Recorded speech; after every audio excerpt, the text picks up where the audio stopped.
दिल्ली विधानसभा चुनाव में किसकी जीत होने वाली है और किसको हार का सामना करना होगा, इसके लिए बस थोड़ा सा ही इंतजार और करना है। चुनावी नतीजे तय कर देंगे कि दिल्ली की बागडोर किसके हाथों में जाएगी। दिल्ली विधानसभा चुनाव में डाले गए वोटों की गिनती सुबह 8 बजे से शुरू हो जाएगी। ऐसे में चुनाव आयोग और प्रशासन सुरक्षा को लेकर पूरी तरह मुस्तैद है। ईवीएम को स्ट्रांग रूम में सुरक्षित तरीके से रखा गया है। राजधानी के 19 जगहों पर हर एक विधानसभा क्षेत्र के लिए कुल 70 स्ट्रांग रूम के साथ ही दिल्ली के 11 जिलों में 19 काउंटिंग सेंटर बनाए गए हैं। चुनाव आयोग ने अपनी सभी तैयारियां पूरी कर ली हैं। दिल्ली के 11 जिलों में 19 काउंटिंग सेंटर बनाए गए हैं। उन सभी काउंटिंग सेंटर पर सीसीटीवी कैमरास लगाए गए हैं।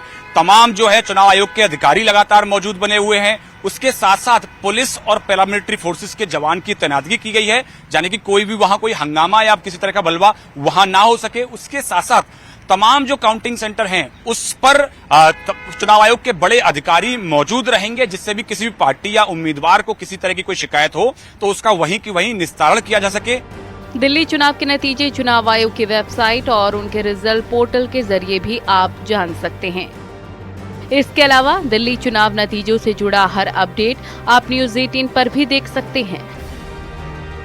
बता दें कि दिल्ली विधानसभा चुनाव में 70 विधानसभा सीटों के लिए कुल 699 उम्मीदवार मैदान में हैं, जिनमें आम आदमी पार्टी और भारतीय जनता पार्टी के साथ कांग्रेस ने इस मुकाबले को त्रिकोणीय बना दिया है। अब चूंकि चुनाव संपन्न हो गया है, ऐसे में मतगणना के लिए दिल्ली की 70 विधानसभाओं में से 699 जो प्रत्याशी हैं उनकी किस्मत जो है वो ईवीएम में कैद है। देखने को लगेगा कि किसकी किस्मत चमकती है और किसके सितारे गर्दिश में चले जाते हैं।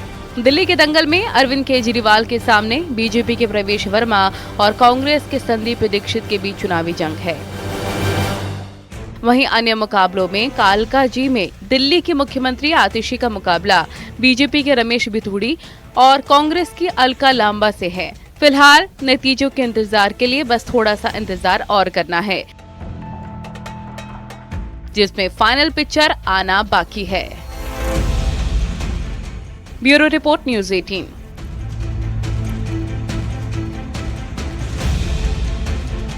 तो देखिए, अब से कुछ ही देर के बाद से कुछ ही घंटों में जो वोटिंग की प्रक्रिया है, माफ कीजिए, काउंटिंग जो प्रक्रिया है वो शुरू हो जाएगी। और इस काउंटिंग की प्रक्रिया सबसे पहले जो पोस्टल बैलेट की गिनती है वो होगी और उसके बाद से जो ईवीएम की काउंटिंग है वो शुरू हो जाएगी। इससे पहले जो वोटिंग की प्रक्रिया है वो पूरी की गई थी और इस बार का वोटिंग परसेंटेज है वो जरूर कम रहा था। इसके भी कई जो मायने हैं वो निकाले जा रहे हैं, लेकिन इन सबके बीच हम एक नजर डालते हैं कि पिछले जो विधानसभा चुनाव हुए उसके रिजल्ट क्या कहते हैं, क्या ट्रेंड रहा। तो देखिए, सबसे पहले नजर डालते हैं जहां पर ये वोट प्रतिशत क्या रहे और 2020 के नतीजे क्या कहते हैं। तो देखिए, आपने 62 सीटें यहां पर जीती और वोट प्रतिशत 53.57% का रहा। इसके बाद से बीजेपी की अगर बात करें तो बीजेपी के खाते में 8 सीटें इस बार 2020 के पिछले चुनाव में सामने आया, जहां पर वोट प्रतिशत जो है 38.51% बीजेपी के लिए रहा। कांग्रेस की अगर बात करें तो कांग्रेस फिसड्डी साबित हुई और उससे पहले भी विधानसभा जो चुनाव हुए उसमें भी वो फिसड्डी साबित हुई। हालांकि कई टर्म जो है वो बीजेपी जो है वो सिर्फ एक टर्म जो है वो बीजेपी के पास रही और कई टर्म जो है वो कांग्रेस के पास रही, जिसमें शीला दीक्षित बतौर मुख्यमंत्री के तौर पर उन्होंने कुर्सी पर जिम्मेदारी अपनी संभाली। अदर्स की अगर बात करें तो 3.66% इनका वोटिंग परसेंटेज रहा। तो ये वोटिंग परसेंटेज, अब चलिए 2015 लेकर चलते हैं। 2015 में आपकी जो सीटें आई उसकी संख्या 67 थी, यानी कि 20 से मुकाबले ज्यादा सीटें आई थी और 54.34% इनका वोटिंग परसेंटेज आपके लिए रहा था। बीजेपी ने 3 सीटें जीती थी, यानी कि 2020 में थोड़ा बीजेपी ने बढ़त हासिल की थी और 2015 में 32.19% जो है वोटिंग परसेंटेज रहा था बीजेपी का।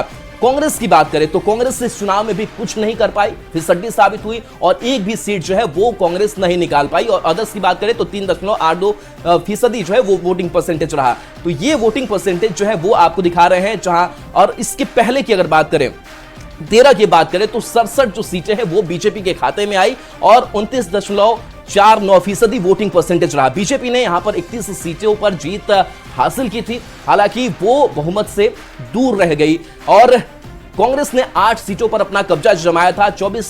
फीसदी के आसपास जो वोटिंग परसेंटेज है वो रहा था। अदर्स की अगर बात करें तो 3 सीटों पर जीत हासिल किया था और 12.89% वोटिंग परसेंटेज रहा था। तो देखिए 2013 से ही और एक साल पहले आप पार्टी का गठन होता है और उसके बाद से ही कैसे अब अपना जो राजनीतिक उत्थान है वो आप करती है, इस चुनावी ट्रेंड में जो है वो देखने को मिला है। लेकिन अब देखना दिलचस्प होगा कि इस बार क्या वापसी आपकी होती है या फिर बीजेपी, क्योंकि बीजेपी को लेकर के इस बार पॉजिटिव उम्मीद इसलिए भी जगी है क्योंकि जो एग्जिट पोल सामने आया है और जो भरोसा बीजेपी अपने अंदर जता रही है कि हमने जो वादे किए हैं उस वादों को पूरा हम करेंगे और इस लिहाज से जनता कितना जुड़ पाती है वो आज पता चल जाएगा।